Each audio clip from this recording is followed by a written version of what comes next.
Ta'ala. Sehingga mudah-mudahan dengan ikhlas, dengan kesungguhan kita menjaga larangan-larangan ini hanya semata-mata kerana mentaati perintah Allah Subhanahu Wa Ta'ala, yang itu Allah akan balas dengan ganjaran haji yang mabrur, yang itu Allah akan balas dengan ganjaran syurga di sisi Allah Subhanahu Wa Ta'ala. Ya, jadi jangan rasa tertekan dengan larangan ihram ini. Sebab ada orang pertikai, apalah nak buat ibadat pun susah, itu tak boleh, ini tak boleh. Sama je. Pada kita puasa juga larangannya tak boleh makan, tak boleh minum daripada terbit fajar sampai terbenam matahari. Jagalah larangan itu. Dalam ihram, daripada mula kita berniat dekat Qabul Manazil tadi atau dekat Bi'ru Ali, kita tertakluk kepada 13 perkara ini, tak boleh buat 13 perkara ini. Bila sampai kita bertahlul, yakni melepaskan diri daripada larangan ihram, buat 2 daripada 3 dapat tahlul awal, buat 3 perkara-perkara tahlul tu kita lepas semua daripada larangan ihram. Baik, 13 larangan ihram itu terbagi kepada 2 bahagian. Satu namanya jenis tarafuh. Apa makna tarafuh ni? Bersuka, berseronok, berhias. Yang ini yang berkaitan dengan keseronokan, kesukaan, perhiasan-perhiasan, kecantikan-kecantikan. Ini masuk namanya jenis tarafuh. Apa yang masuk dalam jenis tarafuh ni? Memakai pakaian bersarung berjahit bagi lelaki tak boleh. Berjahit, bercantum bagi lelaki tak boleh. Ya, asal namanya berjahit, bersarung, berjahit dan bercantum. Bukan dia jahit tepi ya, jahit tepi boleh. Dia jahit bercantum. Contohnya kain tu jadi cantum. Kalau lepas boleh. Contohnya kain plekat lepas, kain batik lepas, lelaki nak pakai boleh. Tapi asal bercantum je tak boleh. Dari sebab itu semua benda-benda yang sifatnya bercantum tak boleh. Contoh pakai knee guard yang ini sarung, tak boleh. Ya, sakit lutut, pakai knee guard, sarung, tak boleh. Tapi kalau lilit boleh tak? Boleh. Jadi bandage tu boleh lilit. Itu tak bercantum, tak berjahit. Ya. Terus menutup kepala sebahagian daripadanya, menutup kepala atau sebahagian daripada lelaki. Jangan pakai kopiah, ya. Pakai payung boleh, betul-betul bawa pokok boleh. Masuk dalam kereta boleh, tak ada bumbung, tak pun. Tapi kalau tutup kepala, pakai kopiah misalnya, atau pakai kain serban misalnya, tak boleh dalam ihram. Kalau diingatkan, dia segera buka, tak kena dam. Tapi kalau dia buat tak tahu, buat bodoh je, kena dam. Baik. Wanita dilarang tutup muka ketika dalam ihram. Ya, yang pakai niqab, pakai burdah, terbuka mukanya ketika dalam ihram. Boleh juga nak pakai, tapi kena ada caranya. Kena pakai yang ada macam oding. Dia di depannya ada macam topi lah ya, ada topi tu, sehingga kain niqab dia tu, burdah dia tak kena pada muka dia. Itu boleh. Ya. Mask, okey, pakai mask ini kena ikut arahan daripada pihak berkuasa Arab Saudi dari semasa ke semasa. Kalau pihak berkuasa Arab Saudi kata wajib semua jemaah haji pakai mask, maka siapa pakai mask tak kena dam. Tapi kalau tak ada keluar arahan, siapa pakai keluar arahan daripada pihak berkuasa Arab Saudi kena pakai mask, siapa yang pakai kena dam. Perempuan lah terutamanya, sebab dia tak boleh tutup muka. Jadi itu nanti akan dimaklumkan oleh pihak tabung haji dari semasa ke semasa. Contoh macam COVID itu, siapa yang buat haji masa musim COVID, dia pakai mask, dia tak kena dam. Yang perempuan ya. Lelaki boleh tutup muka. Tutup muka kerana habuk, pakai tangan. Ya, habuk ya, itu boleh. Tapi jangan lama-lama, sekejap je boleh. Habuk lalu kan, kereta lalu habuk, tutup. Dan itu boleh, tak kena dam bagi wanita. Pakai sarung tangan. Ni sarung tangan penuh ni tak boleh kena menampakkan jari-jari ni. Pakai minyak di kepala, janggut dan selain daripada yang tumbuh di pipi dan dahi. Pakai minyak rambut tak boleh. Bau-bauan sama ada di badan, pakaian, makanan atau menghidungnya ke dalam hidung tak boleh. Ketika dalam ihram tak boleh. Sebelum ihram boleh. Nak pakai buat ketiak boleh. Sebelum ihram. Tadi kan kata sunat-sunat sebelum ihram kan, pakai minyak wangi boleh. Digalakkan pakai di badan. Jangan pakai di telekung atau di kain ihram. Okey.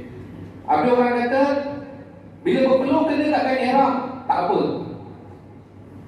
Sebab kira dipakai sebelum ihram. Selepas tu tak apa. Cuma jangan pakai dekat kain ihram. Walaupun ada pendapat kata tak apa, tapi kita tak galakkan pakai kat badan. Nak pakai bedak ke apa ke semuanya sebelum ihram. Selepas tak boleh. Baik. Yang ini 3 larangan akhir ni: melakukan pendahuluan persetubuhan, melakukan persetubuhan, berkahwin, mengahwinkan, menerima wakil kahwin. Ini semua termasuk larangan-larangan ihram yang bersifat bersuka, berseronok-seronok, berhias. Yang berkaitan dengan bersuka, berseronok, berhias, kalau dilakukan dengan sengaja berdosa dan dikenakan dam. Tidak sengaja, jahil, tidak berdosa dan tidak dikenakan dam. Kalau tak sengaja ataupun tak tahu, tak kena tahu. Tapi ni semua dah belajar ni. Tak ada cerita tak tahu kan. Baik. Untung saya tak datang belajar kata. Sebab tak tahu. Nasib lah untung ke tak untung tak tahu lah kan. Tapi untung lah orang datang kan. Banyak datang, banyak ilmu kan. Saya difahamkan ada yang dah pergi haji pun datang. Bukan sebab nak pergi haji, tapi sebab nak ilmu. Bagus, alhamdulillah. Duduk dalam majlis pun berkat. Ini semua dipayungi oleh malaikat. Malaikat rahmat duduk dekat kita. Dia suka dalam majlis ilmu ni. Dan Nabi kata di taman syurga. Siapa yang duduk dalam ni sekarang ni, dalam majlis ilmu, dia sedang duduk dalam taman syurga. Jadi bergembira berada dalam taman-taman syurga. Baik. Okey. Jenis larangan ihram yang kedua namanya yang bersifat itlaf. Itlaf tu maknanya apa? Menggugur, menghilang, merosak, membinasa. Apa dia? Menanggalkan rambut atau bulu, mengerat atau memotong kuku, menebang, mencabut pokok tumbuh-tumbuhan di tanah haram, memburu dan membunuh binatang buruan. Yang jenis merosak ni, menggugur, menghilang, merosak, membinasa ni, kalau sengaja berdosa dan dikenakan dam, tak sengaja tak berdosa tapi dikenakan dam. Bezanya apa? Yang tadi yang jenis suka-suka, yang sonok-sonok, yang wangi-wangi tadi, kalau tak sengaja tak kena dam dan tak berdosa. Kalau tak sengaja tak kena dam, tak berdosa. Tapi yang ini kalau tak sengaja tak berdosa tapi tetap dikenakan dam. Itu beza dia. Kalau sengaja sama, tetap berdosa dan dikenakan dam, sama ada yang bersifat menggugur atau yang bersifat kecantikan tadi. Ini pun kalau nak detail banyak lagi, kita tak sempat nak bicarakan semuanya. Kalau ada buku panduan haji, tabung haji tu boleh baca.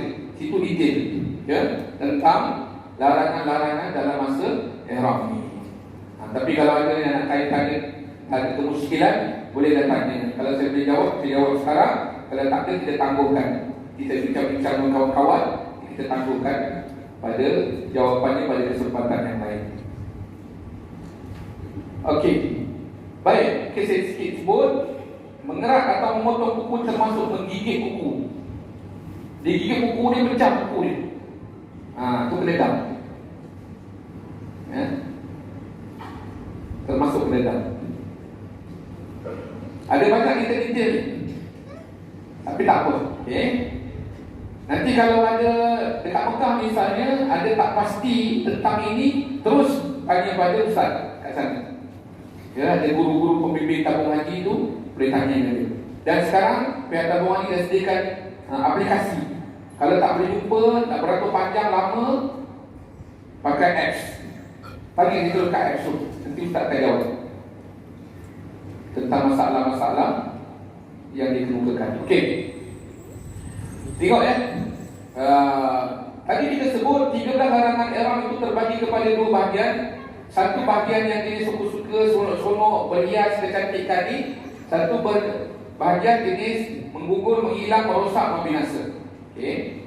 Yang ini kalau sengaja berdosa kena dam, ni pun kalau sengaja berdosa kena dam. Yang ini kalau tak sengaja tak berdosa tak kena dam.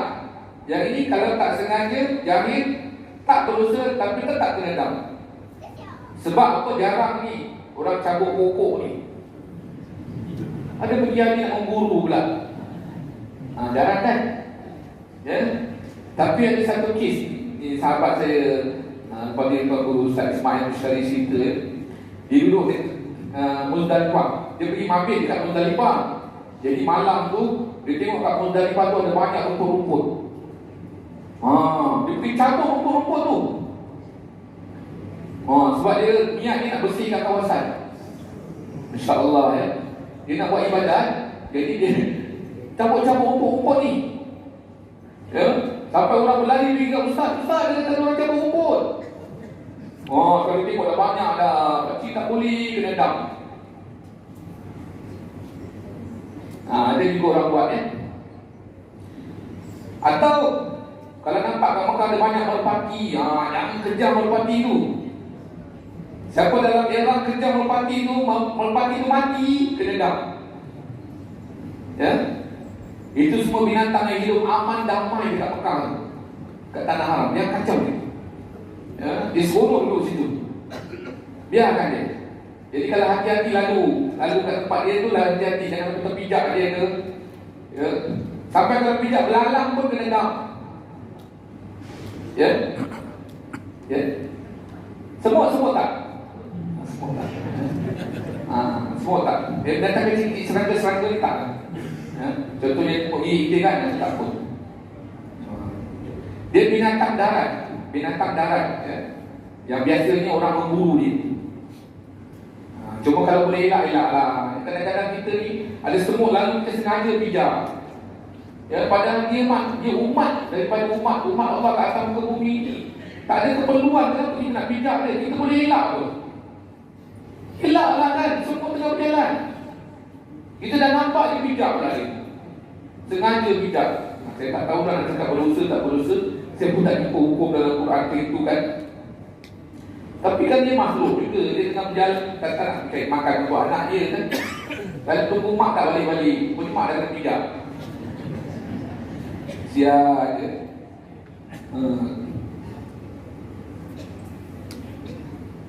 Baik. Jadi yang ini karena dia bersifat tarafuh ni, dan dia takhir dan takdir. Nanti kita akan sebut ya. Ini pun sama juga. Rambut, bulu di badan ni, kuku ni masuk dalam kategori kena dam, takhir dan takdir. Yang memburu binatang ni dam, takhir dan takdir. Yang bersetubuh ni dam, tertib dan takdir. Nikah kahwin tiada dam, nikah tak sah. Apa jenis-jenis dam ni dan apa dam yang dijadikan, kita akan belajar sekejap lagi. Yang ini pun memang kalau untuk pertama kali belajar, 2-3 kali belajar pun memang tak faham. Ya, nak beza-bezakan antara dam-dam ni lah.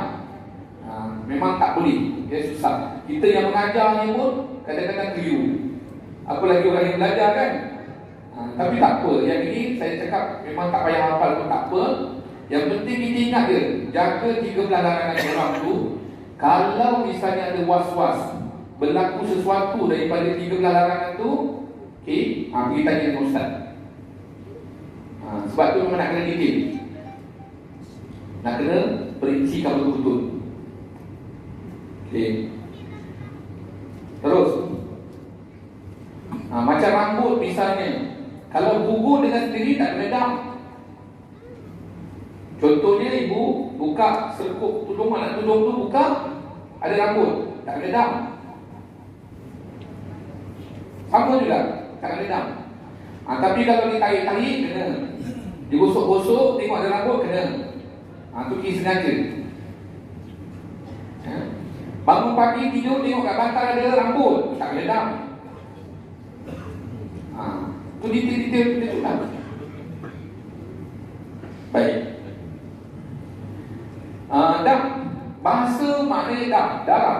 Syarat ibadat gantian yang merupakan binatang al-an'am yang disembelih seperti unta, lembu, kambing atau kibas, atau gantinya daripada makanan di tanah haram, atau puasa yang dikenakan ke atas mereka yang naik haji atau umrah di atas sebab-sebab tertentu. Kadar sejuta 5 riyal. Boleh digunakan pada musim haji 1432 Hijrah. Jadi kalau cabut satu rambut 5 riyal, 2 rambut 10 riyal, 3 rambut seekor kambing. Satu kuku 5 riyal, 2 kuku 5 riyal, 3 kuku seekor kambing. Seekor belalang 1 riyal, 5 riyal, 2 belalang 10 riyal, 3 belalang seekor kambing. Ini kadar dia. Satu cupak 5 riyal. Nak bayar kat siapa? Bayar tabung haji pun boleh, bayar dekat pekerja-pekerja, pembersih-pembersih dekat masjid tu boleh, bayar pada siapa-siapa yang kita rasa dia orang yang miskin, orang yang memerlukan, boleh. Niat dia, ni saya bayar dam pada awak, ya, nanti kita akan perincikan lagi. Okey, sebab diwajibkan dam. Kenapa kita kena dam ni? Pertama, kerana kita melakukan perkara-perkara yang dilarang dalam masa berihram. Yang ni langgar 13 larangan ihram tu. Yang kedua, siapa yang buat haji tamattu' dan buat haji kiran, kena dam. Ya. Tadi saya ada silap sebut, ya. Yang buat haji ifrad saja tak kena dam. Yang buat haji kiran dengan buat haji tamattu' kena dam. Seekor kambing. Biasanya kita jemaah haji Malaysia ni buat haji tamattu', jadi dia kena dam seekor kambing. Tak wukuf di Arafah setelah berniat ihram dan meninggalkan tawaf wada' tanpa uzur syar'i. Ini pun sebab kena dam juga. Dan oleh kerana tak wukuf di Arafah ni termasuk perkara rukun haji, maka hajinya tak sah dan kena diqadha semula. Okey, ini yang menjadi isu. Sampai hari ini pun jadi isu ni. Tawaf wada', tinggal tawaf wada'. Ini kita ingatkan lagi di peringkat jawatan kuasa ibadah tabung haji, muzakarah haji, kita dah putuskan tawaf wada' wajib. Hukumnya wajib. Jadi siapa tak buat tawaf wada' kena bayar dam seekor kambing. Memang kat sana ada pandangan kata sunnah dan sebagainya, tapi kita di peringkat ulil amri tabung haji kat Malaysia putuskan tawaf wada' hukumnya wajib. Siapa-siapa nak tinggalkan Mekah sejauh perjalanan 81 km atau lebih, kena buat tawaf wada'. 7 pusingan dekat Kaabah, kemudian dengan niat tawaf wada', lepas tu pergi. Baik. Kemudian melanggar nazar semasa mengerjakan haji. Dia ada nazar tertentu ke apa ke, dan dia langgar nazar tu, dia tak tunaikan, maka dia kena dam. Berlaku ihsan bagi orang yang telah berniat ihram terhalang daripada menyempurnakan wukuf di Arafah, tawaf atau sa'i dengan sebab ketakutan daripada musuh, penyakit dan sebagainya. Maknanya dia tidak boleh menyelesaikan kerja-kerja haji atau umrah. Maka dia kena dam juga dengan menyembelih seekor kambing dan berniat tahlul atau melepas lagi dari larangan ihram ketika menyembelih kambing itu. Dan yang seterusnya meninggalkan perkara-perkara wajib haji dan juga perkara wajib umrah. Baik, okey. Inilah tadi perincian. Nak beza ni susah, ya. Saya cakap tadi lah, saya mengajar ni pun keliru. Nak beza-beza ni. Lagilah orang yang belajar. Okey. Dan tertib dan